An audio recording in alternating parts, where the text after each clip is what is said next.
Library Time with Miss James. I am so sad that school is like ending. I'm happy, it's bittersweet. I am ready for us to get back to normal and hopefully one day be back in the real library together. I miss the library and I am missing you guys so much. Would love to see you all. I hope to see you so soon. But I have enjoyed doing these read alouds, and I would hope to continue doing them. It won't be every day, but I would love to be able to send you some videos every so often during the summer. So I hope you'll check back with me and see if I've posted any videos. But in the meantime, I have a little book called The Book Without a Story. And it's a little story about a book in a library, and I thought, what a great way to read, a great story to read right here at the end. And I do miss the library very much, and this kind of story kind of makes me miss it even more. But if this is a book by Rabei, and it is a sweet little story about a book called Dusty. So let's see what it's about, okay? So the library is a place that is full of stories. And there are all sorts of stories to read there. There's funny stories. We know that. I love reading funny stories with you. We have so much fun reading funny stories together. And then there's scary stories. Scary stories are not always for everybody. And sad stories. And you can see all the kids around and reading books. And it's a busy place. Looks like our library, pretty busy. The stories that the books tell about you. Huh? Did you get that? There's funny stories and scary stories and sad stories. And there are also the stories that the books tell about you. What's that mean? Oh, yes. When the library closes and the last librarian has gone home to go to bed, and there's absolutely nobody about, all the books come out and talk to each other. What? Look at that. All the books are out talking to each other. My last reader read me on the bus, Billy the Big Book of Birds said. And my last reader read me at lunch, said Susie the Space Story. There were splashes of soup on my pages. Yum. Look at all of them telling stories. And sitting way up here, look, does that book look happy? So happy. Doesn't look happy to me. There's a little spider up there beside it.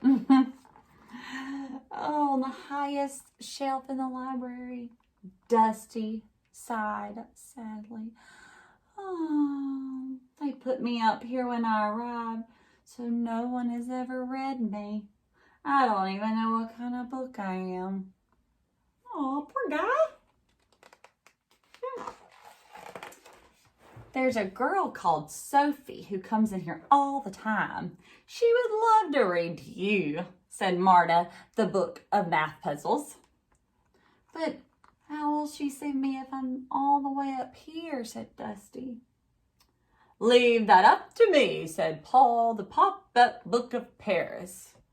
And the rest of the books made a book ladder so that Paul could climb up to Dusty's shelf. So there they go, they're all working together.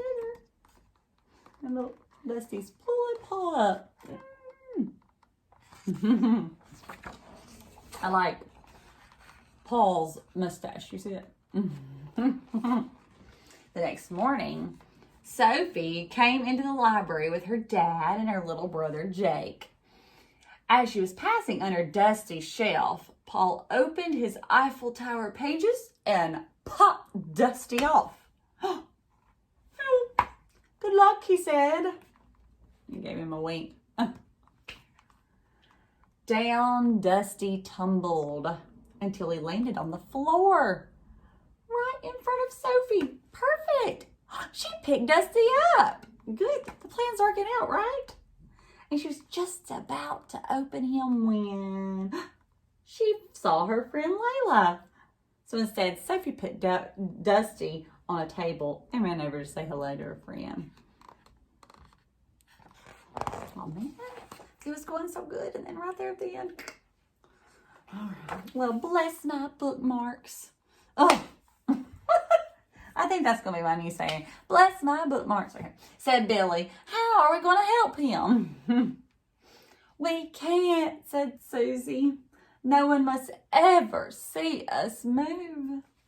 So we got the books over here, and they're watching. See them all? They're all watching. They're like, man. So the other books could only watch as Sophie's little brother Jake sat down at the table. Well, maybe he'll read it, you think? But Jake's never read anything, said Marta. He just draws. He won't even notice poor Dusty sitting there. I mean, he's right there beside him. But then a gust of wind blew in through the open window, and Dusty's pages whispered in the breeze, sending out a little cloud of dust. See the cloud of dust? It's a pretty big cloud of dust there. Achoo! Sneezed Jake.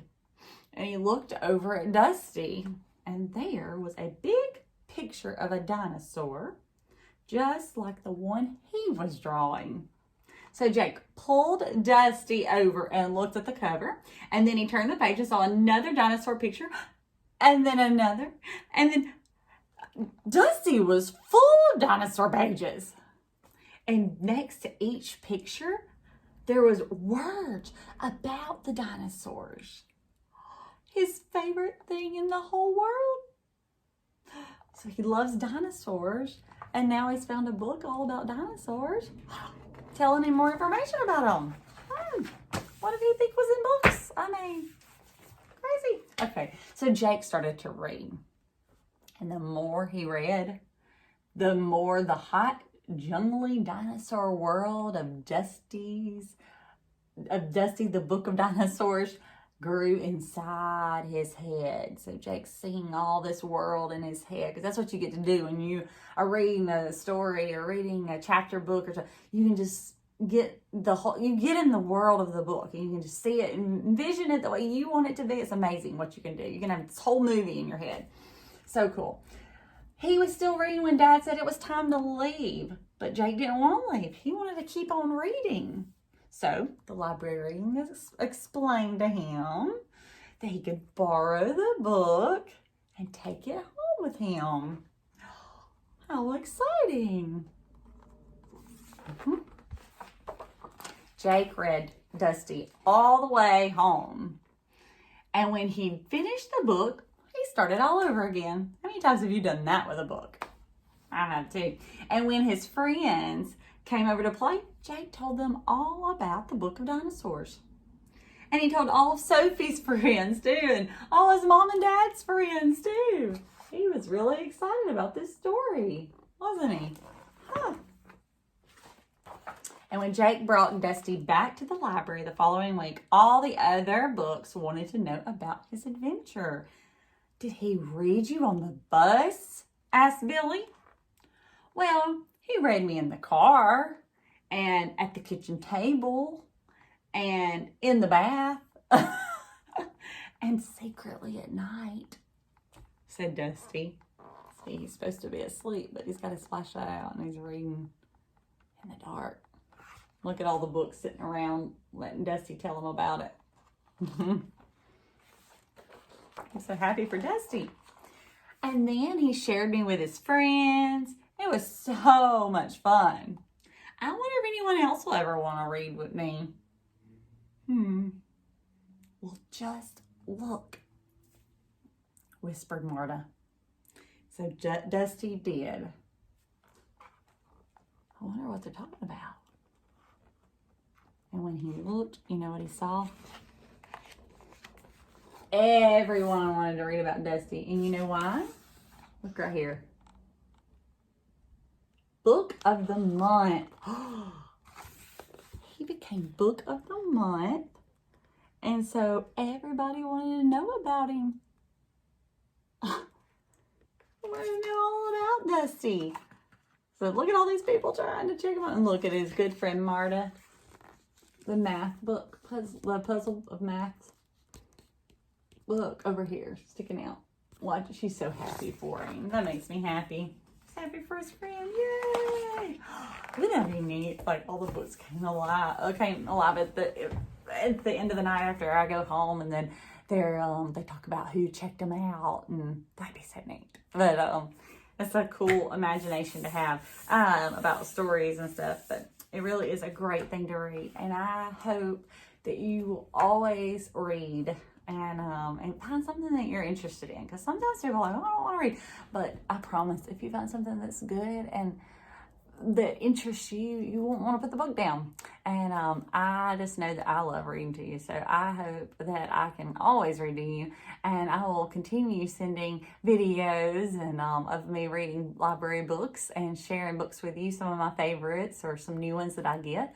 And I just look forward to seeing you again soon, and I miss you so much and love you bunches. Bye.